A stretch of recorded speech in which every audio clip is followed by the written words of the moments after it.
नमस्कार, आप सभी का स्वागत है श्री चैतन्य योगाश्रम के YouTube चैनल पर। आज हम ऋषि च्यवन से जुड़ी हुई कथा के बारे में जानेंगे। लोक प्रजापति भगवान ब्रह्मा जी ने वरुण के यज्ञ में एक पुत्र उत्पन्न किया जिनका नाम भृगु था। भृगु महर्षि ने पुलोमा नाम वाली स्त्री के साथ विधिवत विवाह किया। पुलोमा जब गर्भवती थी तभी उन्हें एक प्रलोमा नाम वाला राक्षस सूकर का रूप बनाकर उठा ले गया। पुलोमा रोती जाती थी। तेज दौड़ने के कारण ऋषि पत्नी का गर्भ च्यवित हो गया। एक महातेजस्वी पुत्र उत्पन्न हुआ।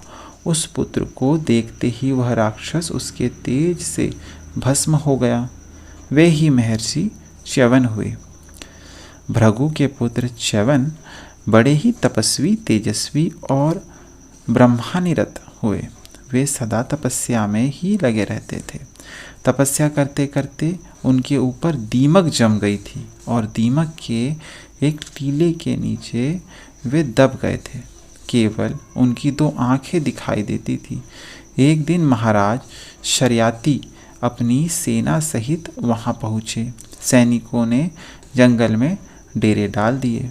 हाथी घोड़े यथास्थान बांधे गए और सैनिक इधर उधर घूमने फिरने लगे।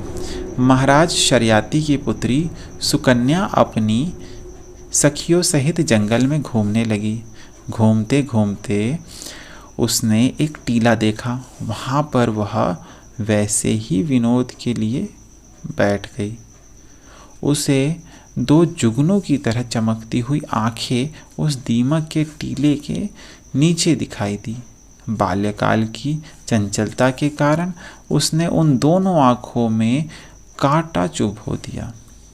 उनमें से रक्त की धारा बह निकली। कन्या डर गई और भागकर अपने डेरे में आ गई। उसने यह बात किसी को कही नहीं। इधर राजा की सेना में एक अपूर्व ही दृश्य दिखाई देने लगा। राजा की समस्त सेना का मलमूत्र बंद हो गया। राजा, मंत्री, सेवक, सैनिक, घोड़े, हाथी, रानी, राजपुत्री सभी दुखी हो गए। राजा को बड़ी चिंता हुई। उन्होंने सबसे पूछा, यहाँ पर भगवान भार्गव मुनि च्यवन का आश्रम है। तुम लोगों ने उनका कोई अनिष्ट तो नहीं किया है? किसी ने उनके आश्रम पर जाकर अपवित्रता या अशिष्टता तो नहीं की है? सभी ने कहा, महाराज हम तो उधर गए भी नहीं। तब डरते डरते सुकन्या ने कहा, अज्ञानवश एक अपराध मुझसे हो गया है। दीमक के ढेर में 2 जुगनू से चमक रहे थे।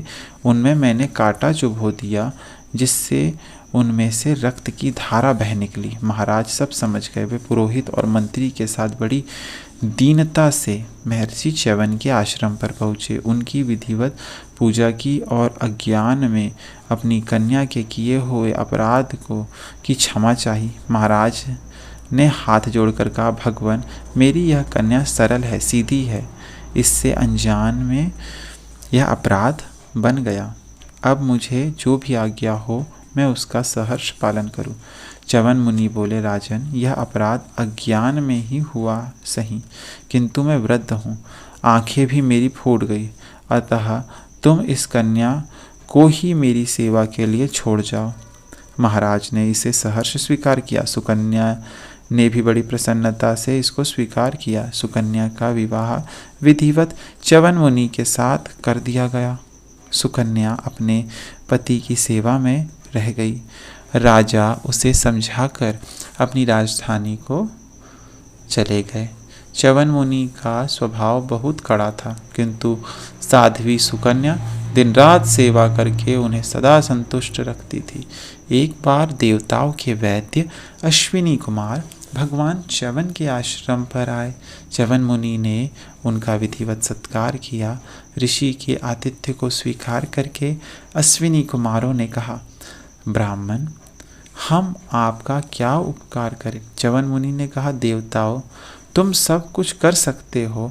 तुम मेरी इस वृद्धावस्था को मेट दो और मुझे युवा अवस्था प्रदान करो।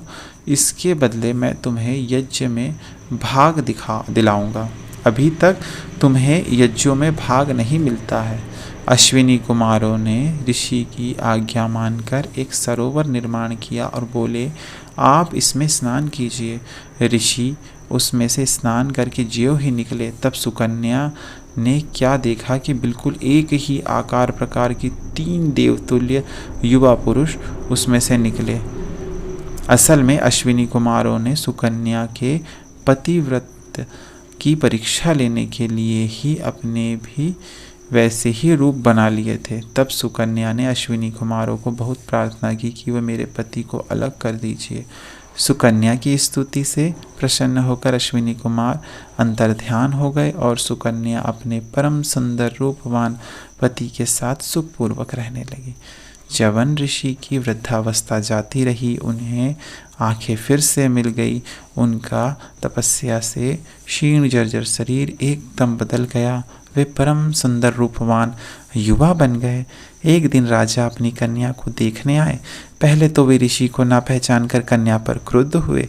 जब उन्होंने सब वृत्तांत सुना तो कन्या पर बड़े प्रसन्न हुए और उन्होंने ऋषि की चरण वंदना की कि आपके तप के प्रभाव से हमारा वंश पावन हुआ। उन च्यवन ऋषि के पुत्र प्रमति हुए और प्रमति के रूरु और रूरु के सुनक हुए और ये सब भृगु वंश में उत्पन्न होने से भार्गव कहलाए। इस प्रकार हमने ऋषि च्यवन के जीवन से जुड़ी कथा के बारे में जाना। अगले भाग में हम किसी नई कथा के साथ आपसे पुनः भेंट करेंगे। तब तक के लिए धन्यवाद। नमस्कार। ओम शांति।